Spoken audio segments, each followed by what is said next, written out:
Sejak Iran dikeroyok oleh negara-negara dengan kekuatan militer paling kuat di dunia, yaitu Amerika Serikat bersama adik tirinya Israel tahun 2025 dan tahun 2026. Nama Abbas Araghchi muncul menjadi pusat perhatian dunia. Dia secara mendadak menjadi salah satu pria paling disorot kamera akhir-akhir ini, karena dengan kepintaran yang dia miliki, ia berhasil menjawab semua pertanyaan dari wartawan dengan cara yang menarik dan elegan, serta dengan bahasa yang tegas. Di dalam konflik besar dunia, tidak semua pertarungan terjadi di medan perang. Ada juga pertarungan yang berlangsung di ruang perundingan dan diplomasi, lewat kata-kata dan strategi. Tokoh-tokoh lingkaran dalam rezim yang di balik layar ini mungkin tidak setenar presiden atau seorang jenderal ataupun seorang perdana menteri, tapi keputusan mereka bisa mempengaruhi arah pertempuran di medan perang melalui diplomasi di meja perundingan, dan kerap kali mereka selalu tampil di hadapan media. Abbas Araghchi dari Iran adalah salah satu di antaranya. Dalam video ini, kita akan mengenali siapa Abbas Araghchi dan seperti apa latar belakang kehidupannya sehingga mampu menjadi juru runding Iran saat ini. Simak video ini sampai habis agar tidak disinformasi, dan pastikan tekan tombol like dan subscribe untuk pertumbuhan channel ini ke depannya. Abbas Araghchi merupakan seorang pemuda yang tumbuh di masa revolusi Iran. Dirinya merasakan langsung kerasnya perang revolusi. Abbas Araghchi lahir pada 5 Desember 1962 di Teheran, tetapi akar keluarganya berasal dari Isfahan, kota yang sejak lama dikenal sebagai pusat budaya sekaligus perdagangan di Iran. Pembentukan karakter tahan tekanan dan kesabaran.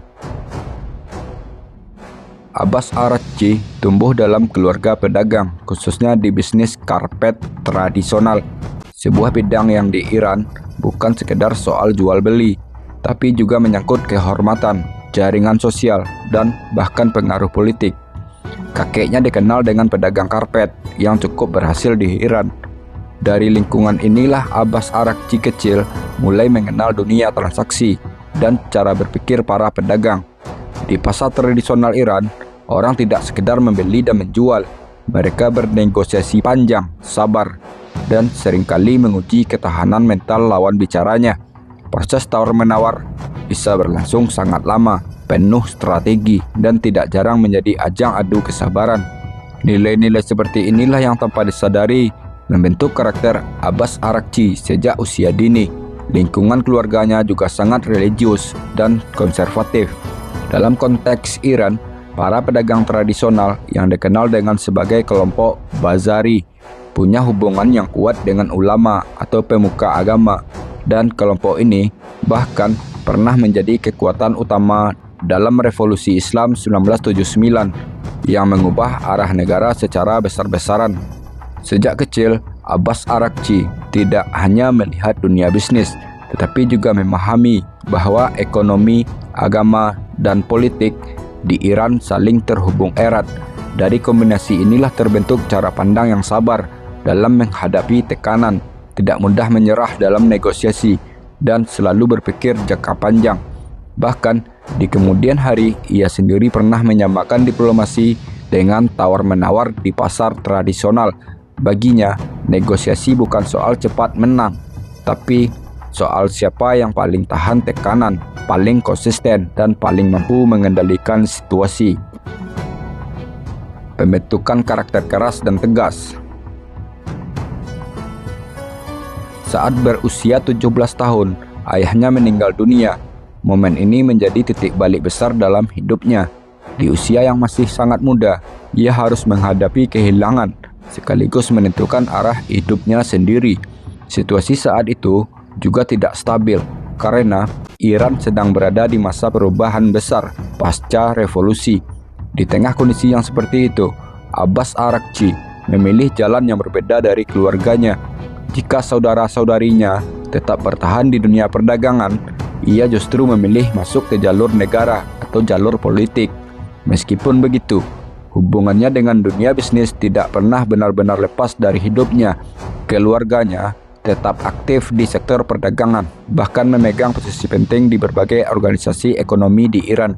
Hal ini membuat Abbas Araghchi memiliki sudut pandang yang begitu unik.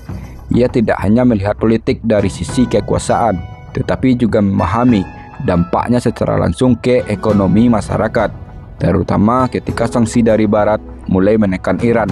Salah satu keluarganya bahkan sampai ke sektor keuangan negara ketika menduduki posisi penting di Bank Sentral Iran. Dari sinilah Abbas Araghchi semakin memahami bagaimana sistem ekonomi negara bekerja dari dalam. Namun, pengalaman ini juga menunjukkan sisi lain dari politik Iran yang keras dan penuh dengan resiko. Dan ketika terjadi krisis ekonomi, kerabatnya pun terseret kasus yang akhirnya ditangkap. Ini menjadi gambaran nyata bahwa kekuasaan di Iran tidak pernah lepas dari tekanan konflik internal. Di usia 17 tahun, banyak orang mulai mencari jati dirinya. Ia justru masuk ke dalam pusaran besar sejarah, yaitu Revolusi Islam 1979. Saat itu, Iran sedang mengalami perubahan besar. Setelah runtuhnya kekuasaan Shah dan sistem lama yang selalu didukung oleh Barat, suasana di dalam negeri penuh gejolak, bahkan bisa dibilang emosional, terutama di kalangan anak muda yang ingin ikut ambil dalam bagian membentuk masa depan negara mereka. Di tengah situasi itu, Abbas Araghchi tidak memilih untuk diam. Ia ikut terlibat langsung dalam arus revolusi yang sedang bergerak begitu cepat. Bagi generasi muda seperti dirinya, ini bukan hanya peristiwa politik, tetapi juga soal identitas dan keyakinan. Banyak anak muda saat itu merasa mereka sedang memperjuangkan sesuatu yang besar, bahwa kemerdekaan penuh dari pengaruh asing dan sistem yang dianggap tidak adil. Udah jatuh lalu dihajar tangga pula. Belum selesai hiruk pikuk gelombang revolusi Iran, Iran kembali menghadapi ujian yang begitu besar, yaitu tahun 1980. Rezim Saddam Hussein dari Irak melancarkan serangan ke negara Iran, yang kemudian memicu perang Irak versus Iran. Perang ini berlangsung begitu lama dan sangat brutal. Dalam kondisi seperti itu, Abbas Araghchi muda memutuskan untuk menjadi sukarelawan. Ia bergabung dengan pasukan IRGC, yaitu pasukan khusus yang dibentuk untuk melindungi sistem baru Iran, yang mana gerakan itu akan melindungi Iran baik dari ancaman luar maupun ancaman dari dalam. Selama hampir 9 tahun, Abbas Araghchi tidak berada di balik meja atau kantor, namun ia benar-benar terjun langsung ke medan tempur di garis depan. Ia terlibat dalam berbagai operasi militer, bahkan pemimpin salah satu unit tentara di medan tempur. Dan ini bukanlah pengalaman biasa. Ia menyaksikan sendiri kerasnya perang, kehilangan, dan tekanan yang luar biasa. Pengalaman seperti ini meninggalkan bekas yang begitu mendalam, bukan hanya secara fisik, tetapi juga dalam cara dia berpikir. Selama perang itu, Iran berada dalam posisi yang begitu sulit. Tak heran terkena embargo ekonomi dan tidak punya akses mudah ke senjata modern. Sementara itu, Irak justru mendapat dukungan besar dari negara-negara Barat dan sekutunya. Dalam kondisi yang seperti itu, Iran dipaksa bertahan dengan kemampuannya sendiri. Dari sinilah muncul cara pandang yang kuat di kalangan para veteran perang, termasuk Abbas Araghchi, bahwa negara tidak boleh bergantung pada pihak luar untuk bertahan hidup. Pengalaman ini membentuk pola pikir Abbas Araghchi yang cukup tegas. Ia menjadi sangat berhati-hati terhadap negara-negara Barat karena melihat langsung bagaimana mereka mendukung lawan Iran di saat perang. Bagi dirinya, dunia internasional bukanlah tempat yang sepenuhnya adil. Karena itu, ia percaya bahwa Iran harus punya kekuatan sendiri, terutama dalam hal militer. Pandangan ini tetap ia pegang hingga bertahun-tahun kemudian. Bahkan saat ia sudah menjadi diplomat dan berbicara di forum internasional, ia sering mengingatkan bahwa Iran punya dua alasan yang kuat untuk mempertahankan kemampuan militernya. Ia pernah menyinggung bagaimana berbagai negara membantu Irak saat perang dahulu, dan bagaimana hal itu masih diingat oleh rakyat Iran. Dari sudut pandang Abbas Araghchi, kekuatan militer bukan untuk menyerang, tetapi untuk mencegah agar kejadian serupa tidak terulang kembali. Selain membentuk cara pandang terhadap dunia luar, pengalaman militernya juga memberinya posisi yang begitu kuat di dalam negeri. Di Iran, latar belakangnya sebagai anggota IRGC bukan hal yang biasa. Itu adalah simbol loyalitas dan komitmennya terhadap negara. Dalam sistem politik yang cukup kompleks dan penuh persaingan itu, latar belakang ini menjadi semacam jaminan bahwa seseorang tidak akan mudah dianggap terlalu lunak dan terlalu dekat dengan Barat. Hal ini sangat penting dalam karir Abbas Araghchi ketika ia nantinya duduk di meja negosiasi dengan negara-negara besar seperti Amerika Serikat atau sekutu negara-negara Eropa. Ia tetap dipercaya oleh kalangan dalam negeri. Ia tidak terlihat sebagai orang yang akan mengorbankan kepentingan negaranya. Justru sebaliknya, ia dianggap sebagai orang yang tahu batas merah negara karena pernah merasakan langsung bagaimana sulitnya mempertahankan negara di masa-masa perang. Bahkan dalam pernyataannya pada tahun 2024, Abbas Araghchi menegaskan bahwa dirinya masih memegang prinsip yang sama sejak masa ia di militernya.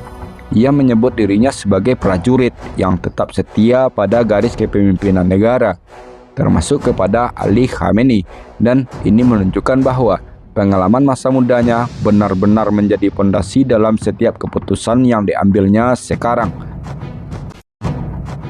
Pembentukan karakter diplomasi dinamis. Setelah melewati masa perang yang begitu keras, Abbas Araghchi mulai menyadari bahwa mempertahankan negara tidak selalu dilakukan dengan senjata. Ada medan lain yang tidak kalah menentukan, yaitu diplomasi. Dari sinilah ia mulai mengubah arah hidupnya dari dunia militer ke dunia pendidikan dan juga pemikiran. Sekitar pertengahan tahun 1980-an, di saat perang belum sepenuhnya berakhir, Abbas Araghchi memutuskan untuk melanjutkan kuliah di bidang hubungan internasional. Ia masuk ke School International Relations, sebuah institusi yang berada di bawah Kementerian Luar Negeri Iran. Disinilah calon-calon diplomat Iran dididik untuk memahami dunia luar, bagaimana negara lain berpikir, bagaimana konflik diselesaikan, dan bagaimana kepentingan nasional diperjuangkan tanpa perang. Ia menyelesaikan pendidikan sarjananya pada tahun 1989. Setelah itu, ia tidak berhenti. Ia melanjutkan studi ke jenjang berikutnya di Islamic Azad University di Teheran, mengambil jurusan ilmu politik, dan lulus tahun 1991. Di tahap ini, cara berpikirnya mulai lebih terstruktur. Dia tidak lagi hanya melihat dunia dari pengalamannya di lapangan, tetapi juga dari teori-teori dan juga analisis. Namun, bagian yang paling penting dari perjalanan pendidikannya justru terjadi saat ia pergi ke luar negeri. Abbas Araghchi melanjutkan studi doktoralnya di University of Kent di Inggris.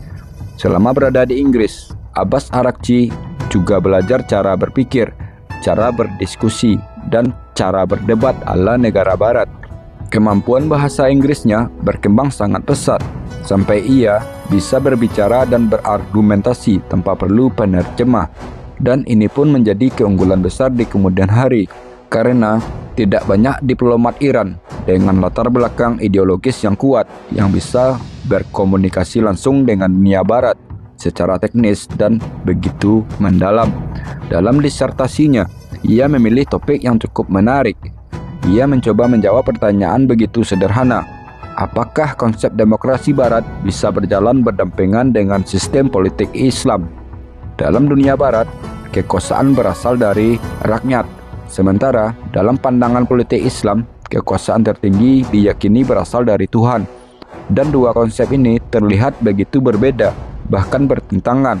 Abbas Araghchi mencoba mencari jalan tengahnya.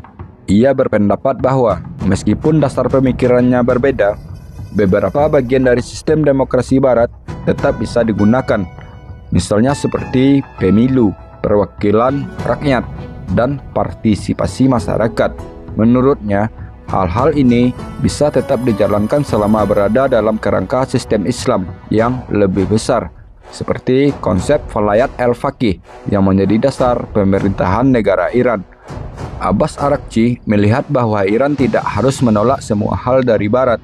Yang penting adalah bagaimana memilih dan menyesuaikan bagian yang dianggap berguna tanpa kehilangan identitasnya sendiri. Pemikiran seperti ini menunjukkan bahwa Abbas Arakci bukan hanya berpikir kaku secara ideologi, tetapi juga cukup fleksibel dalam melihat realitas. Pengalamannya belajar di Barat ini memberi dampak besar dalam dirinya. Ia menjadi memahami bagaimana cara berpikir negara-negara Barat, bagaimana mereka menyusun argumen, dan bagaimana mereka bernegosiasi.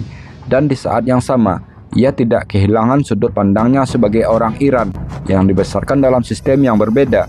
Inilah yang membuat Abbas Arakci terlihat begitu unik. Ia bisa berbicara dengan bahasa Barat, memahami logika mereka, bahkan berdebat dengan cara mereka, tetapi tetap membawa kepentingan negaranya sendiri. Dan ia tidak harus setuju dengan negara Barat untuk bisa berkomunikasi dengan mereka. Dari sinilah terlihat bahwa pendidikan bukan sekedar soal gelar bagi Abbas Arakci.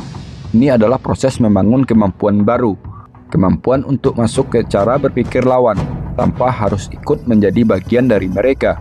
Dan dalam dunia diplomasi, nantinya kemampuan seperti ini sangatlah penting. Terjun ke panggung diplomasi dengan karakter yang unik. Ketika Abbas Arakci pada akhirnya terjun ke meja perundingan internasional, semua bekal yang didapatnya terasa nyata. Ia tidak hanya datang sebagai perwakilan Iran, tetapi sebagai orang yang paham betul cara kerja dunia yang sedang ia hadapi. Ia mengetahui betul kapan harus bersikap keras dan kapan harus bersikap fleksibel, dan bagaimana menyampaikan kepentingan negaranya dengan cara yang bisa dimengerti oleh pihak-pihak lain. Setelah menyelesaikan pendidikan dan membawa bekal pengalaman militernya, Abbas Arakci benar-benar menapak dunia baru diplomasi. Pada akhir tahun 1989, ia resmi bergabung dengan Kementerian Luar Negeri Iran. Dari sinilah perjalanan panjangnya dimulai, bukan lagi di medan perang, tetapi di ruang-ruang perundingan, kantor pemerintahan, dan pertemuan-pertemuan internasional. Pada awal karirnya, Abbas Arakci tidak langsung berada di posisi yang penting. Ia memulai dari bawah, menangani tugas-tugas administratif dan pekerjaan yang mungkin terlihat sederhana. Namun, justru dari tahap itulah ia belajar banyak hal yang mendasar. Bagaimana sistem diplomasi bekerja, bagaimana komunikasi antar negara dijalankan, dan bagaimana kepentingan nasional diterjemahkan ke dalam kebijakan luar negeri. Selama bertahun-tahun, ia naik perlahan tapi pasti. Ia tidak melompat begitu cepat, tetapi membangun pengalamannya satu persatu. Proses ini membuatnya semakin matang, karena ia benar-benar memahami dunia diplomasi dari dasar hingga ke tingkat atasnya. Dalam periode inilah ia mulai menggabungkan semua hal yang pernah ia pelajari, mulai dari pengalaman perang, pendidikan politik, dan pemahaman tentang dunia barat ke dalam praktek nyata. Karir Abbas Arakci mulai terlihat menonjol ketika ia dipercaya menjadi duta besar. Penempatan pertamanya sebagai duta besar adalah di Finlandia, sekaligus merangkap untuk Estonia pada periode tahun 1999 hingga tahun 2003. Saat itu, Iran sedang berusaha membuka kembali hubungan dengan negara-negara Eropa setelah lama mengalami ketegangan. Bertugas di Eropa Utara memberi Abbas Arakci pengalaman yang baru.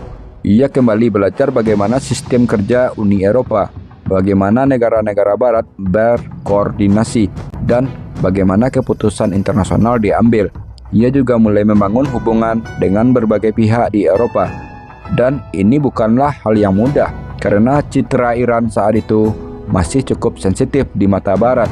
Tapi justru dari sinilah kemampuan negosiasi dan pendekatannya sangat-sangat diuji. Pengalaman di Finlandia menjadi bekal penting ketika isu nuklir Iran mulai menjadi perhatian dunia pada awal tahun 2000-an. Setelah kembali ke Iran, ia dipercaya memegang posisi yang lebih strategis sebagai Direktur Departemen Eropa Barat. Pada posisi ini, ia mulai terlibat langsung dalam pembicaraan awal dengan negara-negara besar Eropa seperti Inggris, Prancis, dan juga Jerman. Ini adalah tahap awal dari konflik panjang yang nantinya akan berkembang menjadi negosiasi besar di tengah ketegangan global. Beberapa tahun kemudian, arah karirnya berubah ke Asia. Pada tahun 2008, ia ditunjuk sebagai duta besar Iran untuk Jepang. Penempatan ini sangatlah penting karena Jepang adalah salah satu negara maju yang punya hubungan ekonomi yang begitu kuat dengan Iran, terutama di bidang energi. Di Tokyo, Abbas Araghchi menghadapi tantangan yang berbeda. Ia harus menjaga hubungan dagang tetap berjalan, terutama ekspor minyak Iran. Di tengah tekanan sanksi dari Amerika Serikat, Jepang berada di posisi yang begitu sulit. Di satu sisi, Jepang butuh energi dari Iran, tapi di sisi yang lainnya, Jepang juga harus menjaga hubungan dengan negara Amerika Serikat. Disinilah kemampuan Abbas Araghchi diuji lagi. Ia harus pintar mencari jalan tengahnya, menjaga hubungan tetap baik tanpa melanggar aturan internasional yang berlaku. Dari pengalaman inilah ia mulai memahami bagaimana sistem keuangan global itu bekerja, termasuk bagaimana negara bisa bertahan di tengah tekanan ekonomi dan sanksi. Pengalaman di Jepang juga memperkuat pandangannya bahwa masa depan Iran tidak hanya bergantung pada Barat. Ia mulai melihat pentingnya memperkuat hubungan dengan negara-negara Asia. Gagasan ini kemudian dikenal sebagai pendekatan melihat ke timur, yaitu strategi untuk membangun kerjasama lebih erat dengan negara-negara Asia sebagai alternatif dari tekanan Barat. Setelah menyelesaikan tugasnya di Jepang, Abbas Araghchi kembali ke Teheran dan langsung mendapatkan posisi penting sebagai Deputi Menteri Luar Negeri untuk wilayah Asia dan Pasifik pada tahun 2011 hingga tahun 2013. Di posisi ini, ia berperan dalam memperluas kerjasama Iran dengan berbagai negara di kawasan Asia, baik dalam bidang ekonomi maupun bidang keamanan. Selain itu, ia juga sempat menjadi juru bicara Kementerian Luar Negeri. Peran ini terlihat sederhana, tapi sebenarnya cukup penting. Ia harus menyampaikan pesan negara ke publik, baik di dalam negeri maupun ke dunia internasional. Dari sini, kemampuannya dalam berbicara, menyusun narasi, dan mengatur cara penyampaian pesan semakin terasah. Secara keseluruhan, perjalanan karir Abbas Araghchi di Prode ini adalah proses panjang yang membentuknya menjadi diplomat yang begitu lengkap. Ia tidak hanya paham teori, tetapi juga berpengalaman langsung di berbagai situasi di Eropa hingga Asia, dari negosiasi politik hingga urusan ekonomi. Dan semua pengalaman ini menjadi pondasi kuat yang nantinya membawanya ke peran yang jauh lebih besar. Saat ini, Abbas Araghchi bukan lagi sekedar pejabat biasa, tetapi mulai menjadi salah satu figur yang sangat penting dalam menentukan arah kebijakan luar negeri negara Iran di panggung dunia. Perjalanan karir Abbas Araghchi mencapai titik paling penting ketika Hassan Rouhani terpilih sebagai Presiden Iran pada tahun 2013. Pergantian kepemimpinan ini membawa perubahan besar dalam cara Iran menangani isu nuklir yang selama bertahun-tahun menjadi sumber ketegangan dunia internasional. Sebelum Hassan Rouhani berkuasa, proses negosiasi nuklir lebih banyak dikendalikan oleh pihak yang cenderung keras dan kurang fleksibel. Salah satu tokohnya adalah Said Jalili, yang dikenal dengan pendekatan tanpa kompromi, seorang veteran perang yang satu kakinya putus dan juga dikenal sebagai martir hidup. Namun, pendekatan ini dinilai tidak membawa hasil yang nyata. Situasi cenderung buntu dan tekanan internasional terhadap Iran justru semakin meningkat. Melihat kondisi itu, Hassan Rouhani mengambil langkah yang berbeda. Ia memindahkan kendali negosiasi ke Kementerian Luar Negeri yang dipimpin oleh Muhammad Javad Zarif, seorang diplomat yang berpengalaman dengan gaya yang lebih terbuka. Dalam tim baru ini, Abbas Araghchi mendapat peran penting sebagai Wakil Menteri Luar Negeri di bidang hukum dan hubungan internasional, sekaligus menjadi salah satu tokoh utama dalam perundingan. Pembagian peran di dalam tim ini sebenarnya cukup menarik. Muhammad Javad Zarif menjadi wajah utama yang tampil di depan publik dengan pembawaan yang tenang, komunikatif, dan mudah diterima oleh dunia barat. Sementara Abbas Araghchi berperan sebagai sosok di balik layar yang memastikan bahwa semua kesepakatan tetap sesuai dengan batasan yang ditetapkan oleh negara Iran. Latar belakangnya sebagai mantan anggota militer membuatnya dipercaya oleh kelompok dalam negeri yang lebih konservatif. Dengan kata lain, Ia menjadi jembatan antara dua dunia, antara dunia diplomasi yang sangat fleksibel dan dunia politik dalam negeri yang penuh dengan kehati-hatian. Peran Abbas Araghchi benar-benar terlihat saat proses negosiasi langsung di kota-kota seperti Jenewa dan kota Wina. Di sana ia dikenal sebagai negosiator yang sangat detail dan tidak mudah goyah. Jika para pejabat tinggi membahas hal-hal besar seperti prinsip dan arah kebijakan, Abbas Araghchi justru fokus pada hal-hal teknis yang sangat rinci. Ia membahas batas pengayaan uranium, jumlah mesin nuklir yang boleh digunakan, hingga urutan pencabutan sanksi ekonomi. Dalam proses ini, ia sering terlibat dalam perundingan panjang yang bisa berlangsung hingga larut malam. Ia dikenal sabar, ia tidak mudah terpancing emosi, dan terus mengulang posisi Iran sampai pihak lawan benar-benar memahami atau kelelahan menghadapi argumennya. Salah satu diplomat Amerika, yaitu Wendy Sherman, bahkan menggambarkannya sebagai sosok yang tenang, keras dalam prinsip, dan sangat-sangat fokus. Semua usaha ini akhirnya menghasilkan kesepakatan besar pada tahun 2015, yaitu Joint Comprehensive Plan of Action. Kesepakatan ini menjadi titik penting karena untuk pertama kalinya Iran dan negara-negara besar dunia mencapai titik temu. Iran setuju untuk membatasi program nuklirnya, sementara sanksi ekonomi yang selama ini menekan negara tersebut mulai dilonggarkan. Dampaknya cukup terasa. Ekonomi Iran sempat mendapat ruang bernapas dan beberapa sektor kembali bergerak, termasuk ekspor karpet yang kembali masuk ke pasar internasional seperti pasar Amerika Serikat. Meskipun begitu, tidak semua pihak di dalam negeri puas. Ada yang menilai kesepakatan ini terlalu menguntungkan pihak luar. Bahkan ada yang mengkritik karena dianggap memberi keuntungan tidak langsung bagi jaringan bisnis tertentu. Namun, perjalanan kesepakatan ini tidak berjalan mulus. Pada tahun 2018, Presiden AS saat itu, yaitu Donald Trump, memutuskan keluar dari kesepakatan ini. Keputusan ini langsung mengubah situasi di Iran.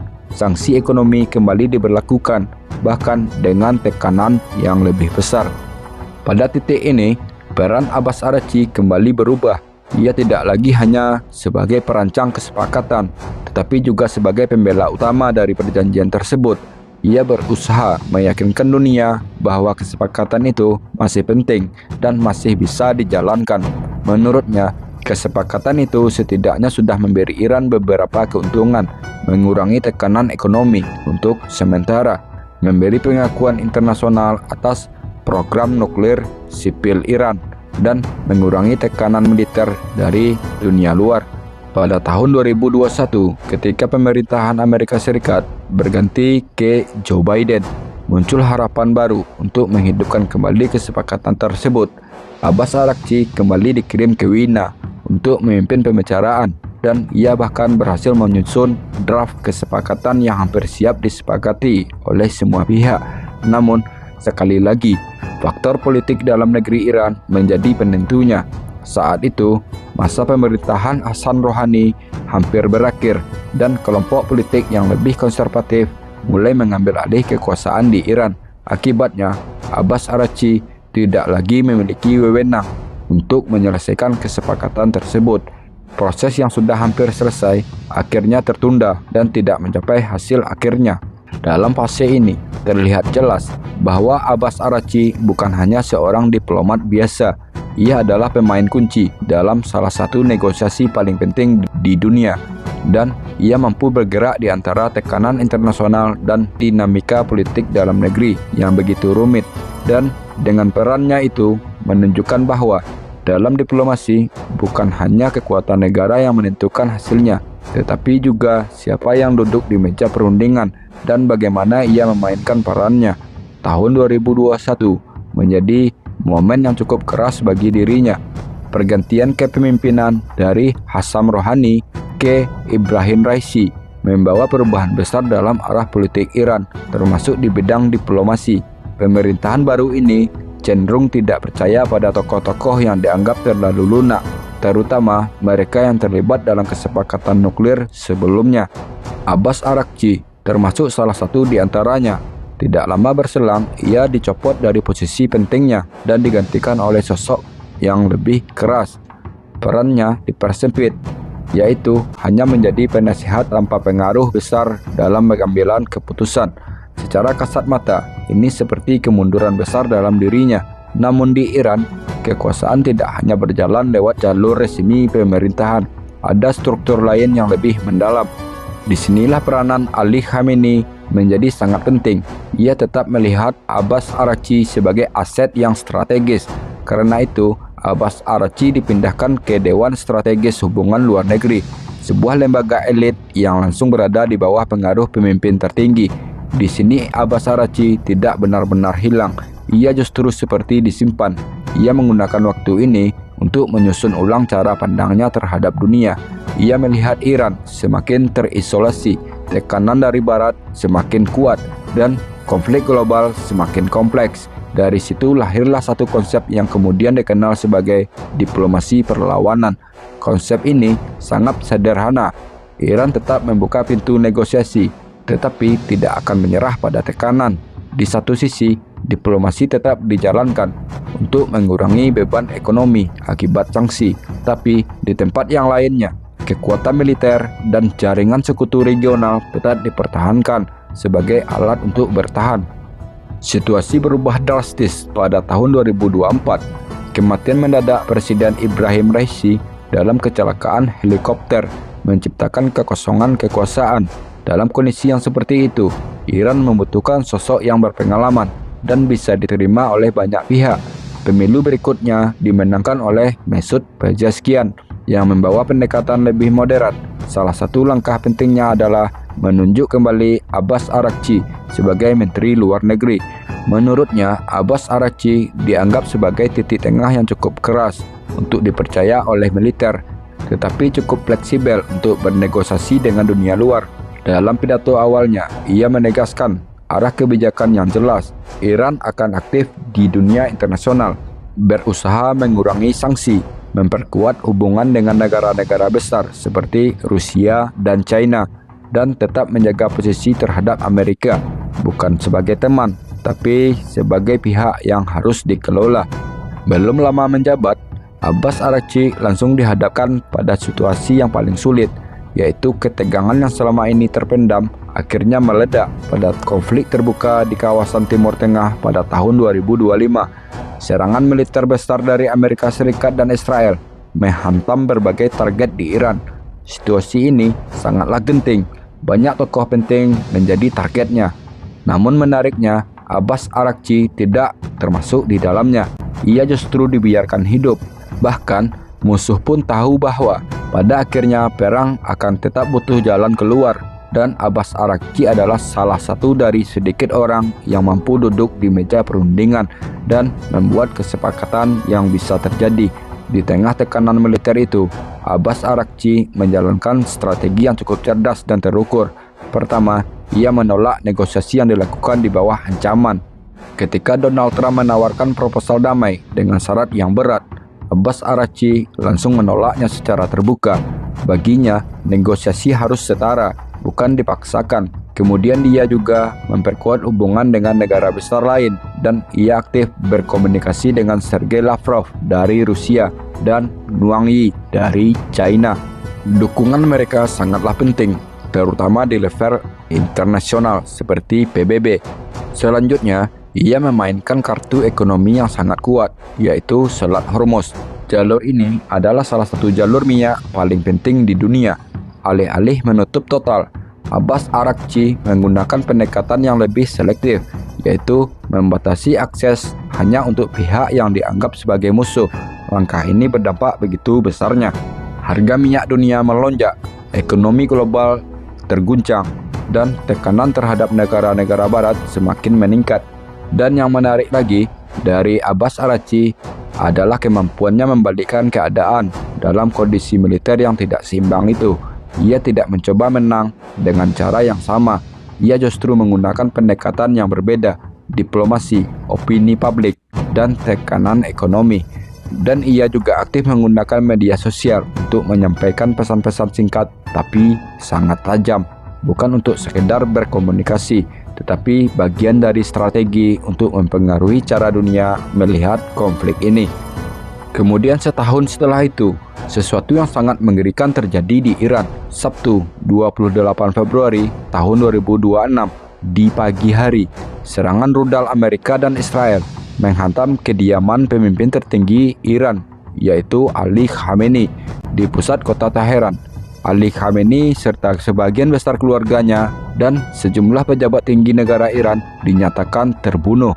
Kemudian terjadi kekosongan kepemimpinan di Iran. Beberapa waktu itu, Iran diambang kehancuran. Satu persatu komandan IRGC terbunuh.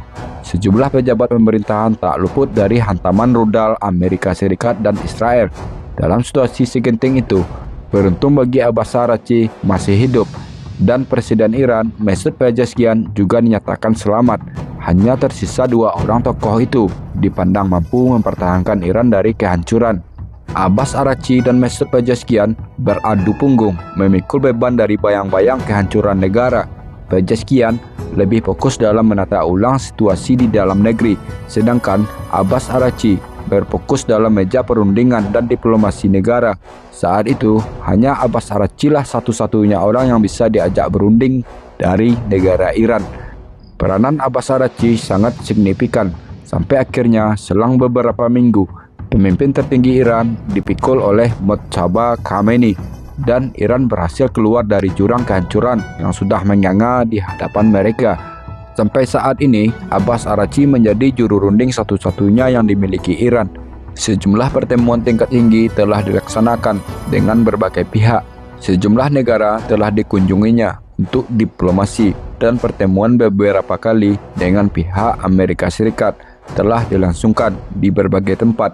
Walau hasilnya jauh dari kesepakatan, karena Abbas Araghchi tahu betul batas benang merah yang akan diambil negara Iran dalam setiap perundingan. Sampai saat ini, secara terus-menerus, tokoh-tokoh penting telah dieliminasi oleh Amerika Serikat dan Israel. Begitupun berlaku pada Abbas Araghchi. Sewaktu-waktu, setiap saat, kapanpun dan dimanapun, kepalanya berada di garis bidik musuh. Namun, Abbas Araghchi tidak gentar. Sebagai mantan tentara yang telah bertempur di garis depan, hal itu sudah makanannya sehari-hari.